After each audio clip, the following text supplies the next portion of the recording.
This is Spacetime, Series 22, Episode 93, for broadcast on the 18th of December, 2019. Coming up on Spacetime. Forget what you've heard, size really does matter when it comes to galactic rotation. The most massive star ever known to be destroyed in a supernova explosion. And the mystery particles detected around the near-Earth asteroid Bennu. All that and more coming up on Spacetime. Welcome to Spacetime with Stuart Gary.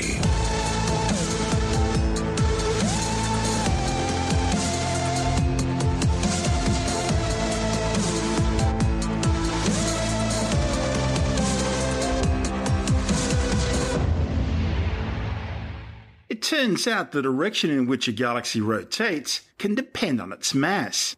The new findings, reported in the monthly notices of the Royal Astronomical Society and on the pre-press physics website archive.org, will help scientists better understand how galactic rotation builds up across cosmic time.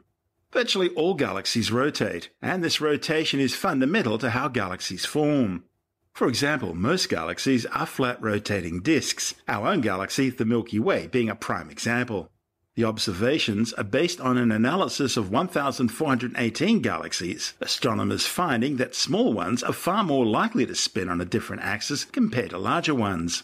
The rotation was measured in relation to each galaxy's nearest cosmic filament. Okay, so what are cosmic filaments? Well, the large-scale cosmic structure of the universe looks a little bit like a web or honeycomb.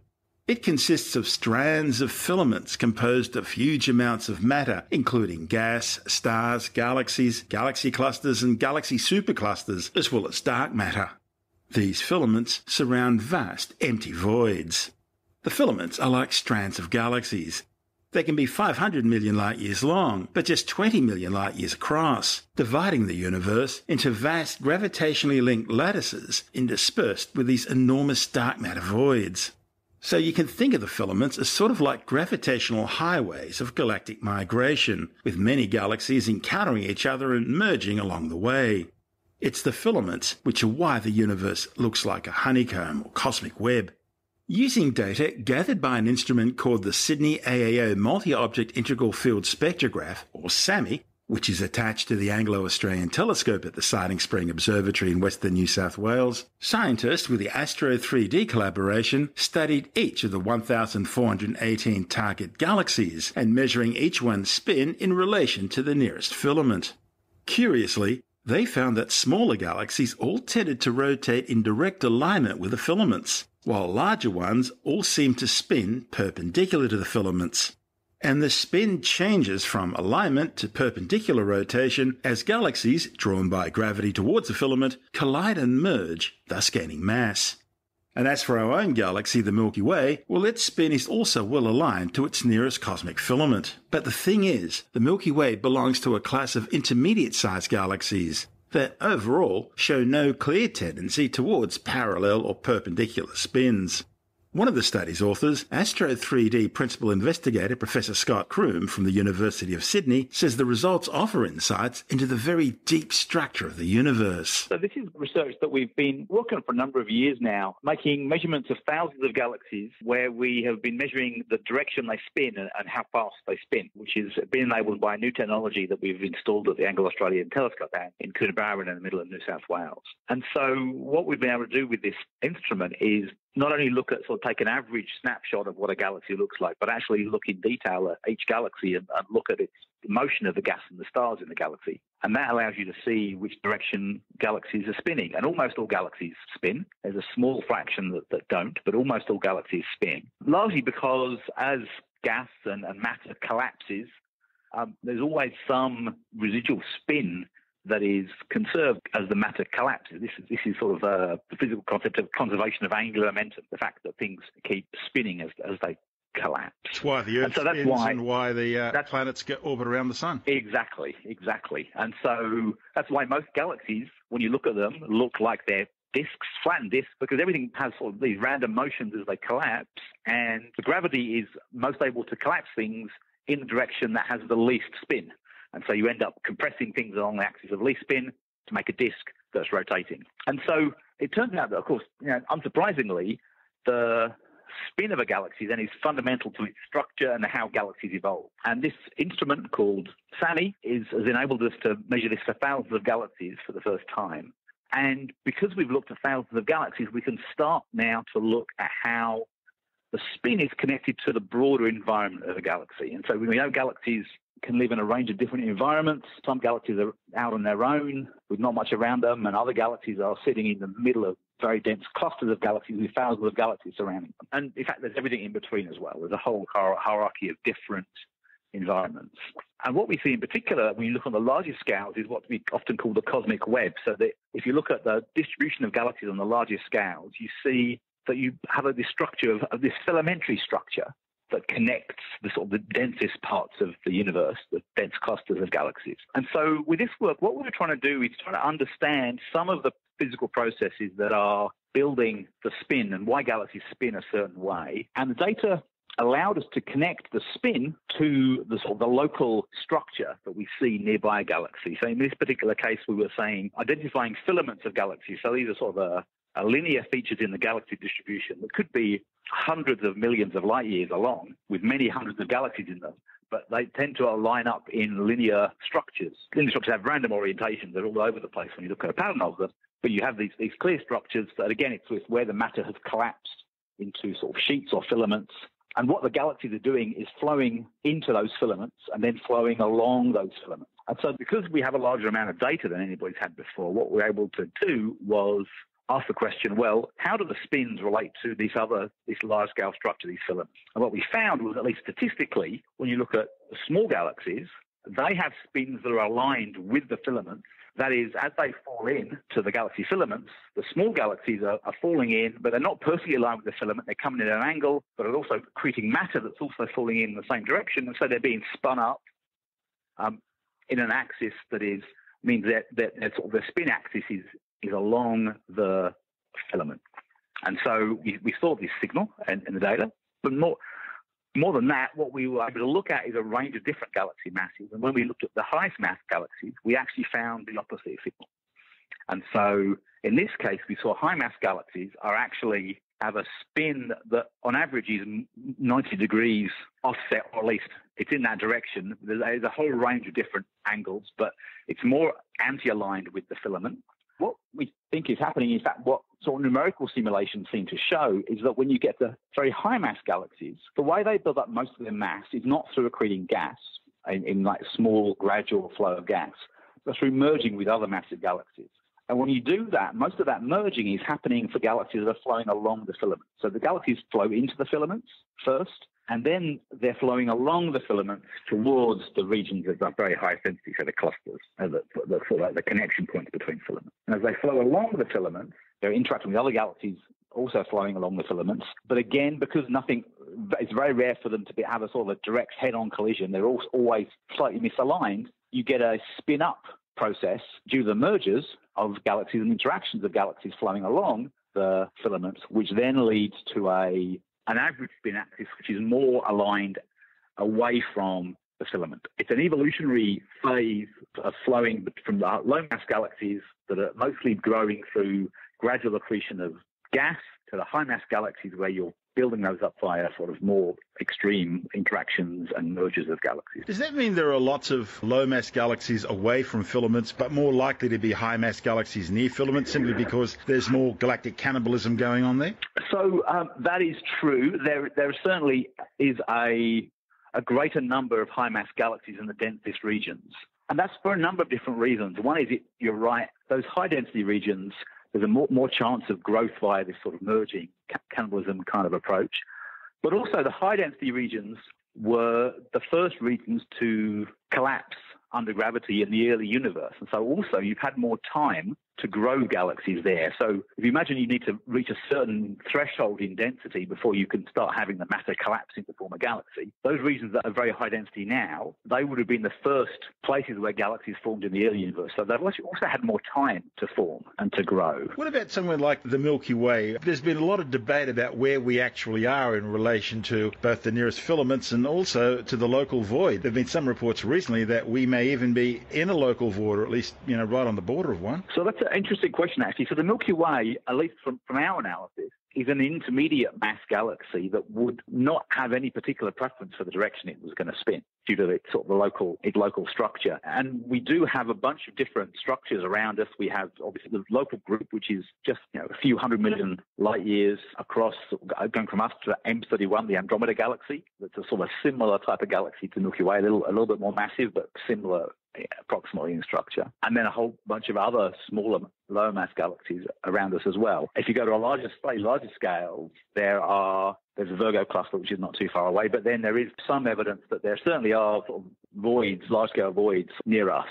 And these voids can be very large, they can be, hundreds of millions of light years across. That could affect how we view the entire universe, in fact, especially things like dark energy and dark matter. Yeah, so there's been some interesting discussions about whether the current local the idea of having a local void is that the void is big enough and deep enough that it can help us understand some of the current discrepancies between different measurements of cosmological parameters like the Hubble constant and those sort of things. And I think it's possible that there's some contribution from that, but I think the jury's out as to whether that's actually the case right now. It's an interesting question, though. What's all this telling you about the large-scale structure of the universe and the effect that gravity has on that? Because gravity is what this is all about. Yeah, so that's right. I mean, in the end, gravity is the thing that drives galaxy formation fundamentally. There are other physical processes, but gravity is, of course, the main one. What we're seeing and what's interesting is that these effects are on larger scales than we originally thought. So this is the first time where we've really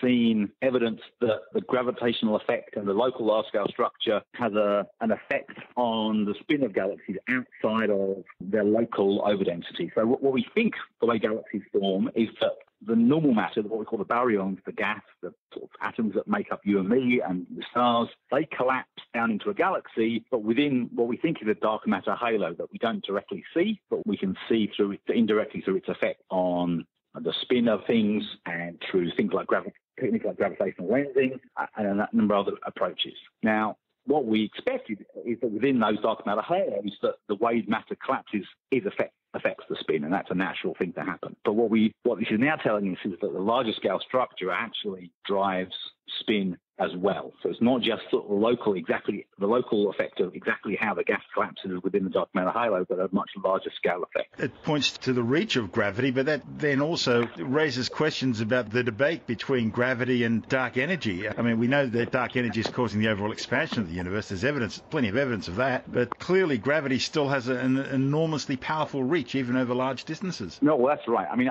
gravity, it's never, the force of gravity never drops to zero. I mean, it goes as the classical Newtonian inverse square law. And so it always has some importance. It just depends on the scale and exactly what situation as to how important it is. And the interesting thing is that, of course, as you go through, if you run the clock forward even more, eventually, the galaxies that we're seeing flying onto filaments, by and large, will collapse onto those filaments and will grow into those filaments and slow down those filaments, but very slowly. I mean, they're still only moving at least cosmologically small velocities, which are a few hundred kilometers a second, right, to maybe 1,000 kilometers a second is the maximum velocity that these galaxies move, which, while sounding very fast, is actually incredibly slow in terms of sort of being able to move them from one part to another in terms of this overall large-scale structure. And many people know now, for example, that Andromeda M31 is actually moving towards the Milky Way, and it's our closest nearby galaxy, and at some point we think the two will merge, but that merger will probably take about 5 billion years to happen. And so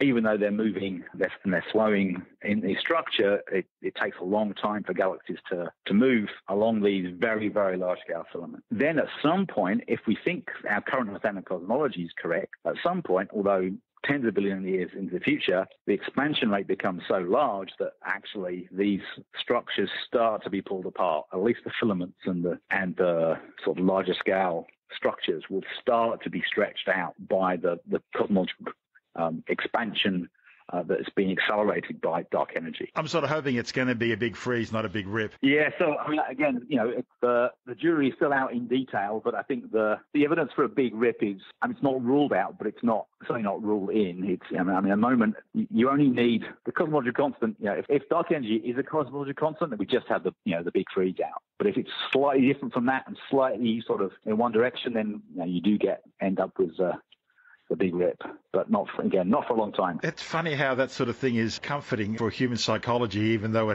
we're talking, 20 billion years from now, 30, more than that. That's right. That's Professor Scott Kroom from the University of Sydney. And this is Space Time. I'm Stuart Gary.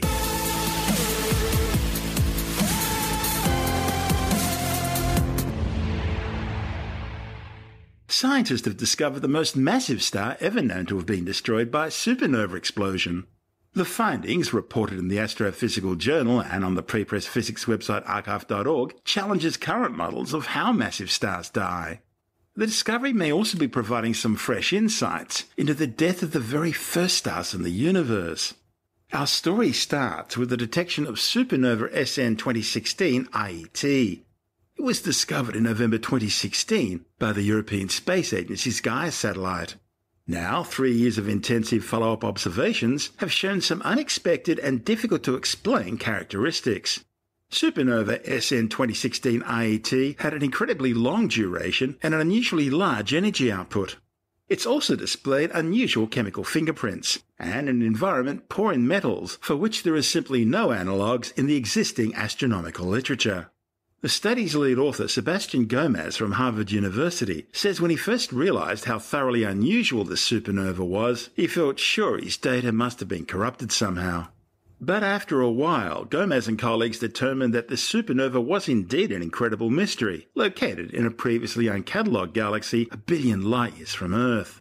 The authors used a variety of telescopes around the planet and in space to show that SN 2016 IET is very different from the thousands of supernovas which have been observed by scientists for decades. It seems everything about this supernova looks different. Its change in brightness with time, its spectrum, that is, its chemical composition, the galaxy it's located in, and even where it's located within its galaxy. Astronomers often see supernovae that are unusual in one aspect or another, but otherwise they all follow a fairly normal pattern. But this supernova is so unique in every possible way. The observations and analysis suggest that SN 2016 IET probably began as an incredibly massive star around 200 times the mass of the Sun. And more amazingly, it somehow mysteriously formed in isolation, roughly 54,000 light-years from the centre of its host dwarf galaxy. The star lost about 85% of its mass during its short life of only a few million years, all the way up to the time of its final explosion and demise. It was the collision of debris from the supernova with material shed during the final decade before the explosion which led to SN 2016 IET's unusual appearance, providing scientists with the first strong case for what's known as a pair instability supernova. Now, pair instability supernovae occur when pair production, that is, the production of free electrons and their antimatter counterpart positrons in a collision between atomic nuclei and energetic gamma rays, temporarily reduces the internal pressure supporting a supermassive star's core against gravitational collapse. This pressure drop leads to a partial collapse, which in turn causes greatly accelerated burning in a runaway thermonuclear supernova explosion. That results in the total destruction of the star, leaving no supernova remnant, such as a neutron star, in its wake. Pair instability supernovae can only occur in stars with a mass range from around 130 to 250 solar masses, and low to moderate metallicity, that is, a very low abundance of elements other than hydrogen and helium, the original elements produced in the Big Bang. Now that's a situation common to population 3 stars, the very first stars created in the universe. The idea of pair instability supernovae has been around for decades, but this is the first observational example with the right regime and composition. The authors say SN 2016 IET represents the way in which the most massive stars in the universe, including the very first stars, would have died. The team will be continuing to observe and study this supernova for many years to come, and they'll be looking for additional clues about exactly how it formed and how it's been evolving. Gomez says most supernovae will fade away and become invisible against the glare of their host galaxies within a few months. But because SN 2016 IET is so bright and so isolated, scientists will be able to continue observing its evolution for years to come. A truly fascinating example which proves how the universe isn't just stranger than we imagine, but stranger than we can imagine. You're listening to Space Time. Still to come, the mystery particles being ejected by the near-Earth asteroid Bennu, and New Zealand launches another Electron rocket into orbit. All that and more still to come on Space Time.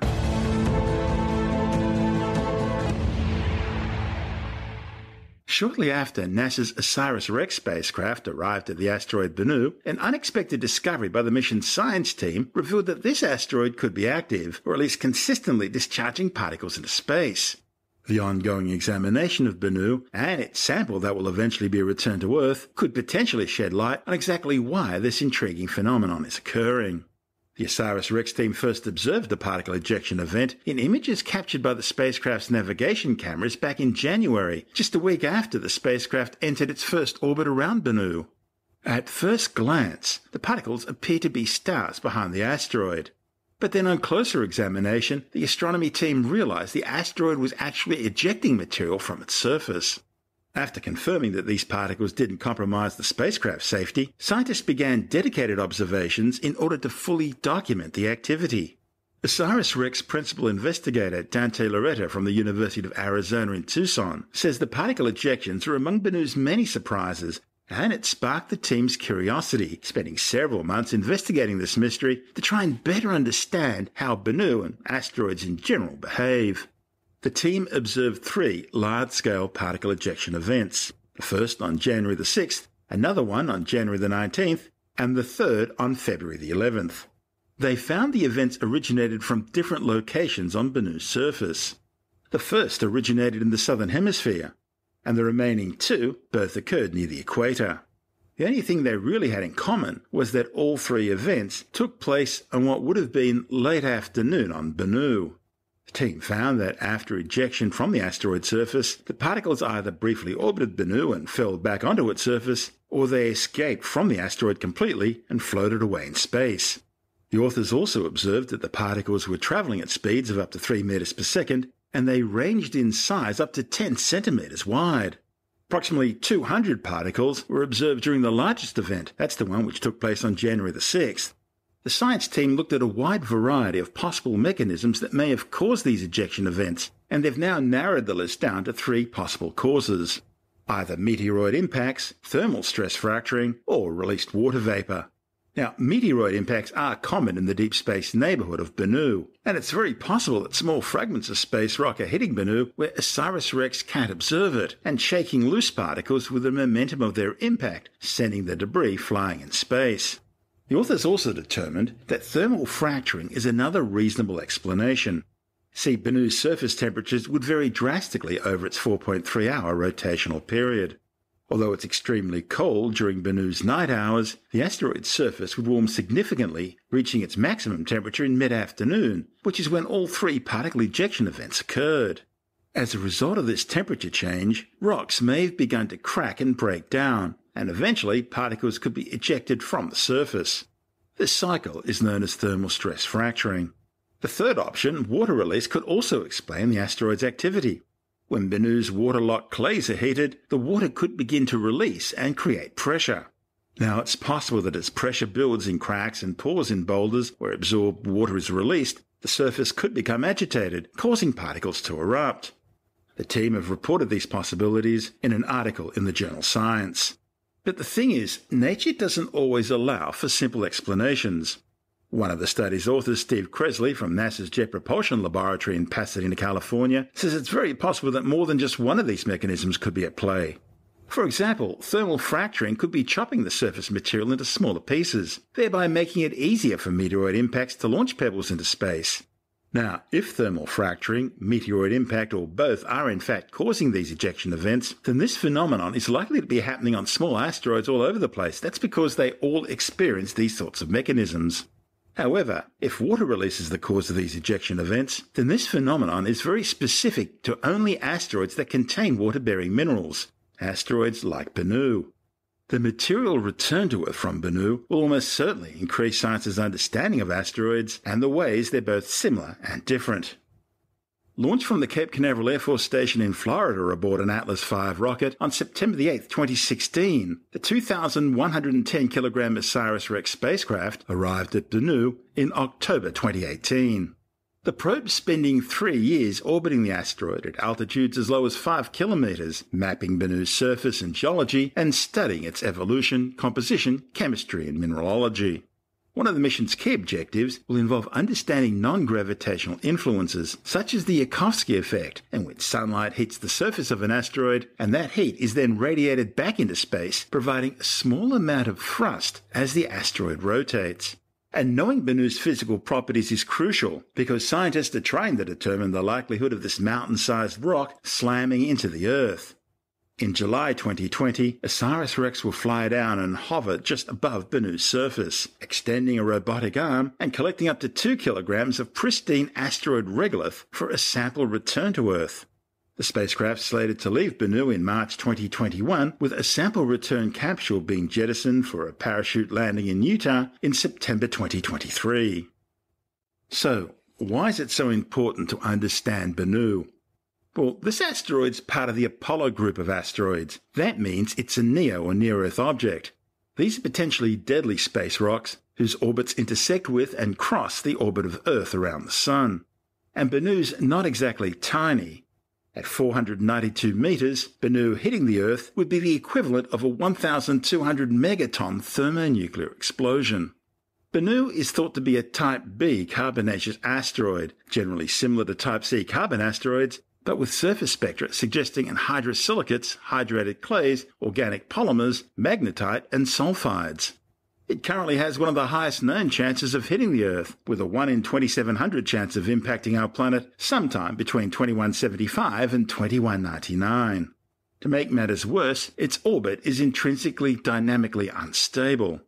Now, on average, an asteroid the size of Bennu can be expected to crash into the Earth roughly once every 130,000 years or so. Dynamical studies have predicted a series of 8 potential Earth impacts by Bennu between 2169 and 2199. Bennu will pass just 750,000 kilometres above the Earth on the 23rd of September 2060, and that close approach will affect the next close encounter on the 25th of September 2135. That's expected to be somewhere around 300,000 kilometres, but it could be as close as 100,000 kilometres. Now, there's no chance of an Earth impact in 2135, but depending how the asteroid's affected by that close encounter with Earth, future encounters with our planet start to get really interesting. The thing is, the asteroid could pass through a 55-kilometre wide gravitational keyhole, and that could create an impact scenario in a future encounter. On the 25th of September 2175, there's a 1 in 24,000 chance of an Earth impact. But it's more likely to miss the planet passing at a safe distance of roughly 15 million kilometres. The most threatening chance of an impact by Bennu with the Earth is on the 24th of September 2196, when there's a 1 in 11,000 chance of an Earth impact. Now, when you look at the big picture, the cumulative effect of all these potential chances of Earth impact indicate that Bennu's likelihood of hitting the Earth is roughly 1 in 2,700 sometime between 2175 and 2199. This report from NASA TV.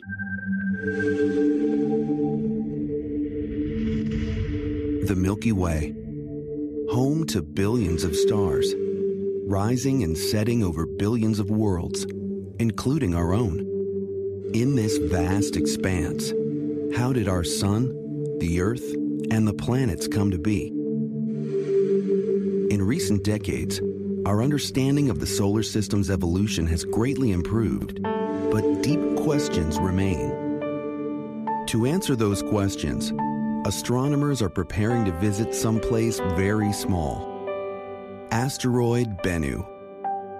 A lump of rock and organic material, the early building blocks of the solar system, of Earth, of us. Bennu is a time capsule, and its journey takes us way, way back, 4.5 billion years. The raw ingredients of Bennu and our solar system originated in a stellar nursery, a vast cloud of hydrogen, helium, and dust. Our own sun doesn't yet exist. Nearby are hot stars like this one, quickly burning up its fuel and destroying itself in a colossal explosion called a supernova. The explosion destabilizes our cloud, causing it to collapse. In the geologic blink of an eye, 100,000 years, gravity and angular momentum flatten the cloud into a swirling disk. In the center, where molecules crash together tightest, a protostar revs up to incredible pressures and temperatures. Deep within the disk, clumps of dust not much larger than a grain of wheat are flash heated into droplets of molten rock, called chondrules. The source of this heat remains a mystery. Chondrules are destined to become the building blocks of the solar system. Coaxed by gravity and turbulence, the chondrules clump. They grow into the first asteroids, into mountains, into planets. The asteroids are rubble piles of rock, metal, ice, and organics. The parent body of Bennu, a protoplanet whose size we can only guess. Closer to the protostar, a planet begins to form. And then, dawn in the solar system. The protostar undergoes fusion and ignites, revealing our sun. But the solar system is far from finished. Jupiter most likely forms near its outer edge, but just 500 million years after the sun ignites, some believe that it slowly moves inward. Its massive gravity ripples the asteroid belt, disrupting countless asteroids and comets, flinging them toward the sun. They rain down on the inner planets, hammering and remelting large portions of their crust. Did these impacts also deliver organics and water, key ingredients for life? Back in the asteroid belt, Bennu's parent body is lucky. It survives this period of heavy bombardment.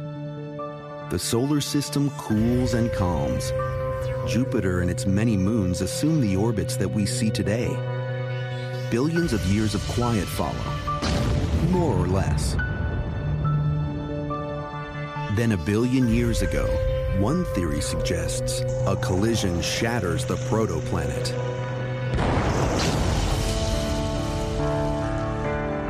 Some of the debris loosely coalesces into a new, smaller body, Bennu. But Bennu will not stay in place.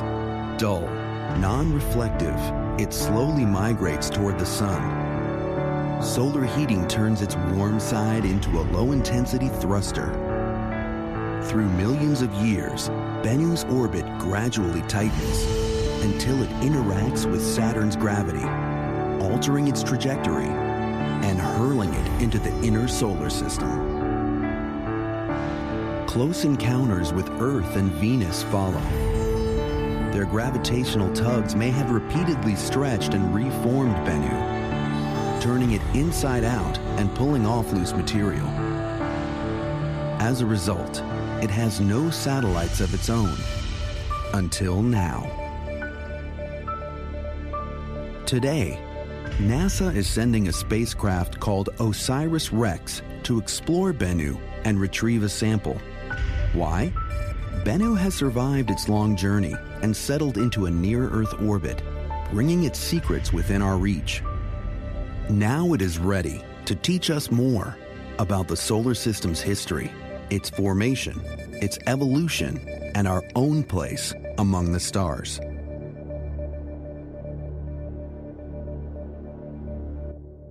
Now, while we're on the subject of near-Earth asteroids which could pose a threat to our planet, and with 2019 not over yet, the year has already broken the record for the most amount of near-Earth asteroids discovered.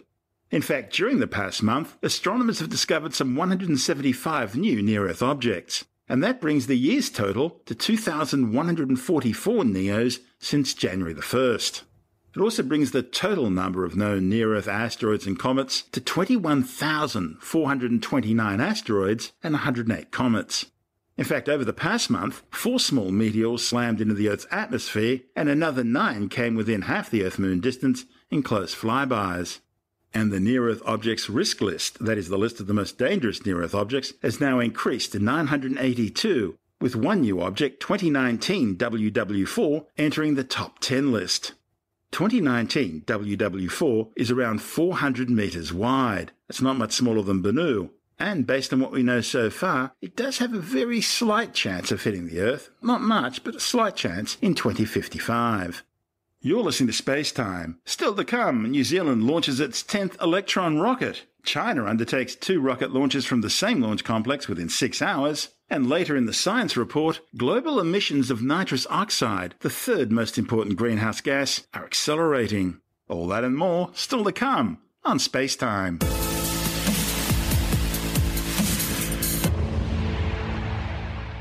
Rocket Lab has successfully carried out its 10th Electron launch, carrying the Japanese Shooting Star satellite into orbit.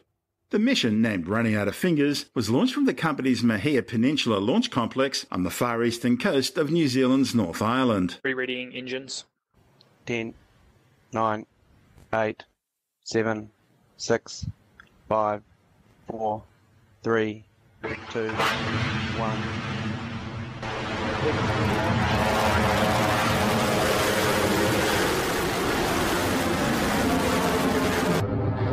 Beginning pitch over. Stage 1 propulsion is nominal. Enter check run 1. There it goes. Rocket Lab's 10th Electron has now left the pad and is on its way to space. With over 1 million horsepower at its back, Running Out of Fingers will quickly reach the toughest point in its battle against physics, the moment known as maximum aerodynamic pressure, or Max 2. So let's check in on Electron's performance. Enter check run 2. Vehicle is supersonic. Approaching Max Q. Cleared Max Q. Guidance is nominal. We've made it past Max Q, and Electron continues nominally. Soon the 9 Rutherford engines on Electron's first stage will shut down ahead of its separation from Stage 2 and its descent back to Earth. It will be our first attempt at a guided atmospheric reentry of the booster, and we're hoping to be able to update you on how that goes after the mission. Once Stage 1 and Stage 2 have separated, the final vacuum-optimized Rutherford engine on Electron's second stage will come to life and propel Electron the rest of the way to orbit. Let's check back in on the operators in the lead up to stage separation and Stage 2 ignition. Green burnout detect mode. Stage 1 MECO. Stage separation succeeded. Stage 2 ignition.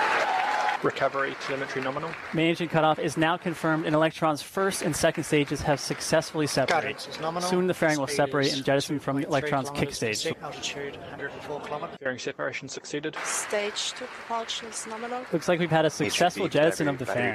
With that out of the way, we're now 50 minutes away from the start of our scheduled payload deployment. Electron's second stage Rutherford engine continues to burn bright as it propels its payloads into orbit. Stage 1's first controlled re-entry into the Earth's atmosphere. The data we receive from this guided re-entry will aid in our future recovery plan. HVB battery discharge is nominal. The next milestone to check off is one that's unique to Rocket Lab and Electron. The Rutherford engines are powered by electric pumps. Electron is in fact the world's only orbital launch vehicle with this feature. These pumps are powered by batteries, and as you can imagine, it takes quite a bit of power to reach orbit. Initially, a pair of batteries serves as the power source, but once these are depleted, we swap power over to another fully charged battery and then jettison the depleted ones. We call this process the battery hot swap. Guidance is nominal. 185 seconds remaining. Electron's velocity is 14,000 kilometers per hour, and our altitude is 200 kilometers as we approach battery hot swap. HVB battery discharge nominal, approaching hot swap in roughly 30 seconds. The APS has saved. Hot swap successful. HV battery eject succeeded. As you've just heard, we've had successful battery hot swap. Electron's second stage engine continues to burn 6 minutes and 45 seconds into the mission. We're currently 7 minutes, 15 seconds into flight, and with the mass of the depleted batteries out of the picture, Electron now has a much more efficient ride to orbit. All systems are nominal as we approach second engine cutoff in around 40 seconds. Our velocity is 21,000 kilometers per hour, and our altitude is 204 kilometers. Shortly we'll have cutoff of the vacuum-optimized Rutherford engine on Electron's second stage, followed by separation of the kick stage. Let's check back in with mission control. Entering Stage 2 burnout detect mode. Stage 2 shutdown. Vehicle is in transfer orbit.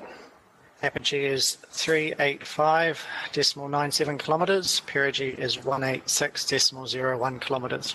Inclination 97.01 degrees.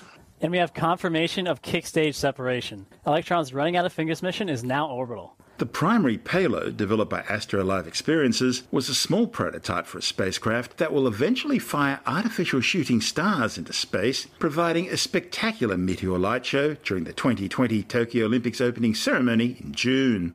The mission also carried 6 PocketQube microsatellites built by Glasgow-based company Alba Orbital. These satellites provided a range of technology demonstrators and experimental scientific payloads, including one project measuring human-made electromagnetic pollution from space, another testing new thermal insulation material for use in space. A third satellite is so small it could fit in the palm of your hand. It's designed to test low-powered RF communication systems. Another satellite's designed to provide flight tracking and mobile weather radar applications, while the final 2 satellites will test inter-satellite and satellite-to-ground communications technologies. The Electron rocket first stage used on this flight also tested new guidance and navigation hardware and sensors, including S-band telemetry and onboard flight computer systems designed to gather data during the first stage's atmospheric re-entry. The first stage was also equipped with a reaction control system to help it orient the booster during the descent. This equipment's all part of ongoing plans to make the Electron rocket reusable. This aerothermal decelerator package is designed to slow the jettison booster down as it re-enters Earth's atmosphere following main engine cutout and stage separation. As it descends, the Electron first stage would orient itself, then deploy guided parachutes. Rocket Lab plans to use helicopters equipped with grappling hooks to snag the parachutes and their attached rockets in mid-air, recovering them for refurbishment and eventual reuse on future flights. China has just carried out 2 space launches in less than 6 hours from the same facility. Both launches involve Kuaizhou 1A rockets taking off from the Taiyuan Space Launch Complex in northern China's Jiangxi province. The Kuaizhou 1A is a low-cost solid fuel rocket designed to carry payloads up to 300 kilograms into orbit. The first launch carried the Jingling 1 Gaofeng 02B optical remote sensing satellite. It'll now join Beijing's growing constellation of at least 14 other Gaofeng satellites now in orbit. The second launch carried 6 satellites into space. These included the Head 2A and 2B, which will carry out land surface monitoring, collecting information on global shipping and aircraft movements. Also in the manifest were the SpaceD 16 and 17 medium-resolution nanosatellites, which will undertake remote sensing operations, and the Tianqi 4A and 4B satellites, which will provide global Internet of Things data transmission services.